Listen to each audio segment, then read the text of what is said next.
And if you were sitting on a rooftop like ours, 2,000 years ago, this was the day when it would have finally hit you that it was no longer a question of whether, it was just a question of when.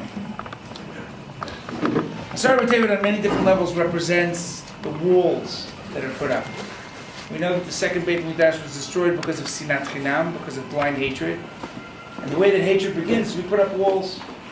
We mentioned in one of our shiurim recently that the pasuk says that when Yosef comes to see the brothers, so it says, "Vayiru otom merachok," seen from a distance.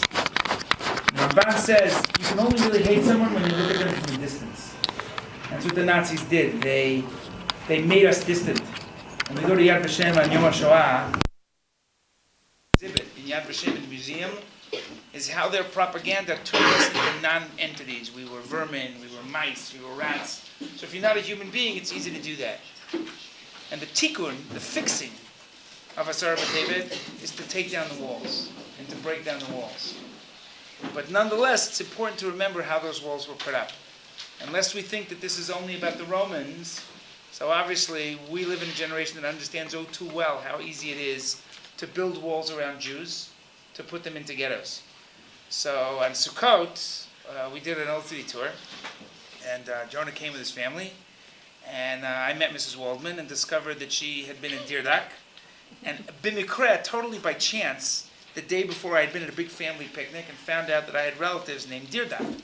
So they did some very quick research and found out that we're related. So it's a special privilege to know that, I think we're fourth cousins or something like that. I always felt close to you. I mean, but post-Shoah, so again, thank you for coming in. And at the end, so there'll be a chance, if it's okay with you, for some questions. Yeah.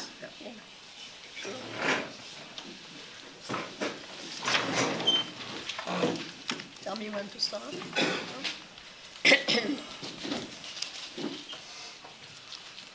I am extremely grateful to my dear son Stephen, who has a special gift for writing and took time off from his very busy dental practice and with much patience helped me to express my memories with greater clarity and expertise. I came on time. Yeah, this you didn't know. Okay. We mostly hear of the dramatic stories of the Holocaust. People who went through the hell of concentration camps, people who did not survive. But there are many other stories. And for the individuals who lived through those experiences, they were no less traumatic. Many children survived by being hidden. As you may know, some were hidden by nuns in convents and were never returned to their families or to the Jewish people. For 10 days, just before the end of the war, 10 days before,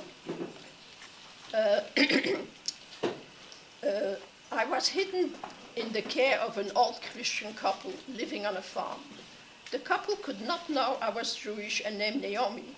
They were told that I'm a war refugee. When they asked me my name, I understood that it would be wise to hide my Jewishness, so I told them my name is Nicole. The couple offered me what most farmers ate for dinner, pork. I quickly told them that I'm a vegetarian, hoping they would not see the fear in my eyes. At night, I slept in a room with a big crucifix on the wall above my head. When I said Shema at night, I not only covered my eyes, but I hid myself totally underneath the blanket. That way, not only I couldn't see the cross, but the cross couldn't see me. I felt terribly alone and far from my roots. My name is Naomi Isboutsky Waldman.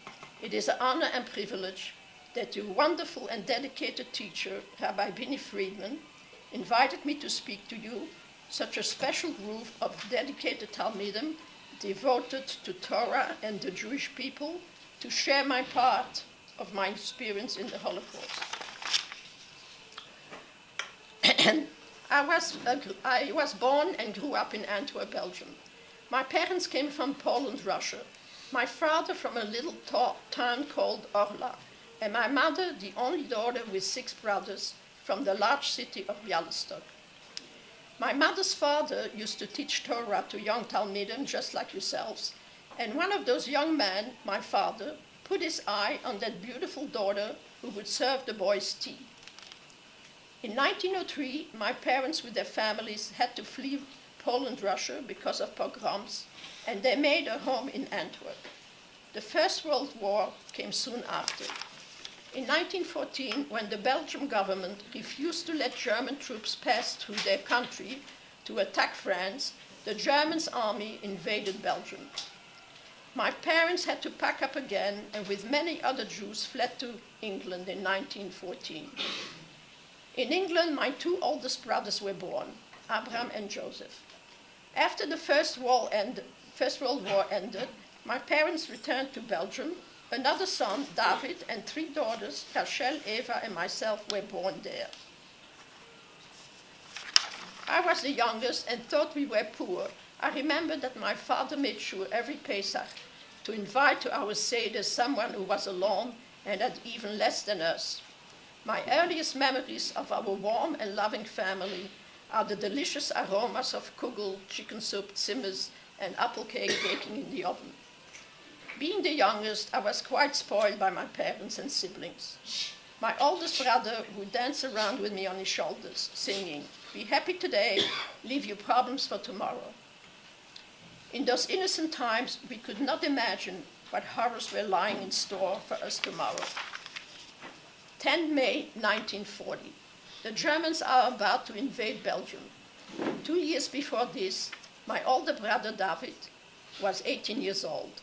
He voluntarily enlisted in the Belgian army. He did this not because he loved Belgium, because he was a big Zionist and loved Israel.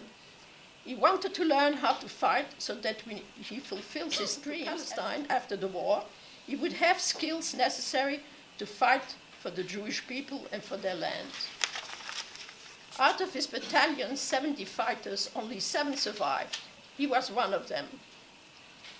My parents, a brother named Joseph, my 2 sisters, Rachel and Eva, and myself, have temporarily moved to the town of La Panne by the seashore near the French border, hoping to be able to cross to France before the Germans take over. We are spending our first night in the fields without food or water. When suddenly we see my brother David in his Belgian uniform and rifle looking for us in the field, carrying a big brown bag. My mother saw him and ran to him, and they hugged, and he said, "I can't stay." Opened the bag and took out 2 big, warm, round breads. I can't describe the emotions of just holding and smelling the fresh bread. For a moment, we felt like kings. Night arrives. We have only 1 blanket, and my dear mother wraps me up to keep me warm. I hear the sound of German planes zooming over our heads as I fall asleep. It is now morning. My blanket is gone. Someone has stolen it during the night. One night we are warned that the German Air Force is on its way to bombard our city. My family finds refuge with many other Jews in the basement of a large church.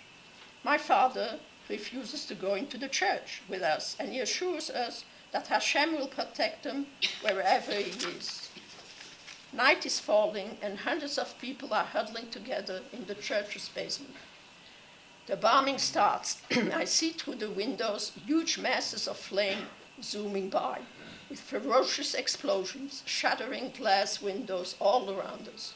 I am extremely terrified, and I'm trembling greatly. This looks like the end to me. My brother is saying to Hillel that he knows by heart. I'm a young child, and I repeat fervently the only prayer that comes to my mind. Baruch atah Hashem Elokeinu melech haolam amotzi lechem min oretz. Baruch atah Hashem Elokeinu melech haolam amotzi lechem min oretz. Over and over again. Morning comes. We slowly climb out of the basement, scared with what we will find outside, and terribly worried about my father. The church has 2 steeples. One is bombed and totally flattened to the ground. The other one, above where we were just hiding, is untouched. Miraculously, we all survive. We rush to the apartment, and there we find our father alive.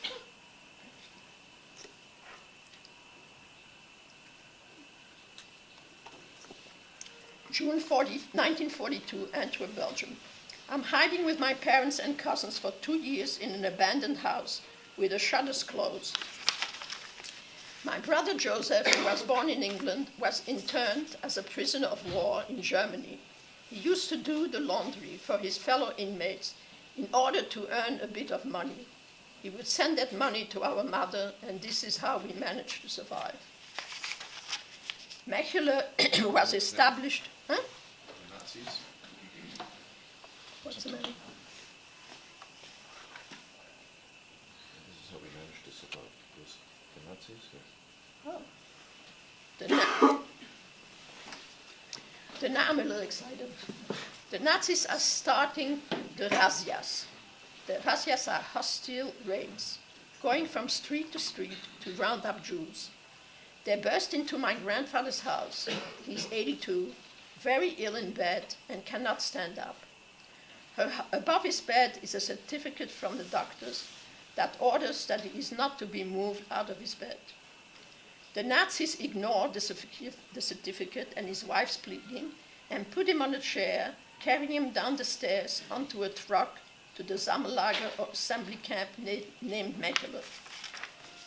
Mechelen was established in Belgium between Antwerp and Brussels, at a major intersection of train tracks that connected many places in Europe. It was used by the Nazis as a gathering camp, and from there trains would go periodically to Auschwitz.